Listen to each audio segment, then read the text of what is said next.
Heater troubleshooting tayo mga master. So ito yung heater na luma mga master, 230 volts ang input na supply nito. Tapos ito naman yung bagong heater na to na 480 volts ang supply. So wala kaming available mga master na 230 volts yung input supply.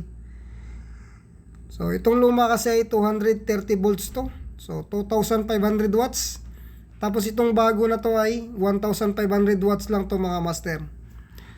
So gusto ko lang i-share sa inyo na pwede nyo tong gamitin tong 480 volts na to mga master. Ang disadvantage lang nito ay mabagal uminit to mga master dahil nga mababa yung input mo na supply. Kasi 230 volts lang yung input na supply nito. So ngayon mga master, ito na yun mga master, kinabit na namin dito sa glue machine namin na Nordson. So wala kaming binago yan sa wiring. Ang ginawa lang namin dyan ay nagpalit lang kami ng heater na 480 volts yung input na supply mga master. So dito mga master, kung makita nyo, yung pinalitan namin ay manifold na heater. Yung ibang heater na yan ay naka 160 degree na. Dahil nga 160 degree yung set point nitong lahat ng temperature dito mga master. So naka 160 degree na lahat yung iba.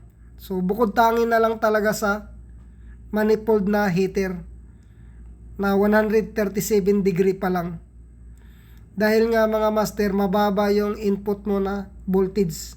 230 volts lang. Tapos yung heater mo ay 480 volts. Pero pwede mo siyang gamitin mga master. So itong heater na to ay 1 linggo na namin ginagamit mga master na hindi naman nagkakaroon ng problema. So kaya lang sinishare ko sa inyo to para magkakaroon kayo ng idea kung sakaling wala talaga kayong pamalit na heater talaga. So, tapos may kapareho kayo na heater na mataas yung input supply niya. Sa lumang model kasi ng Nordson mga master ay 480 volts yung input supply ng manifold na heater. Kaya yun yung spare namin mga master. So yun lang mga master.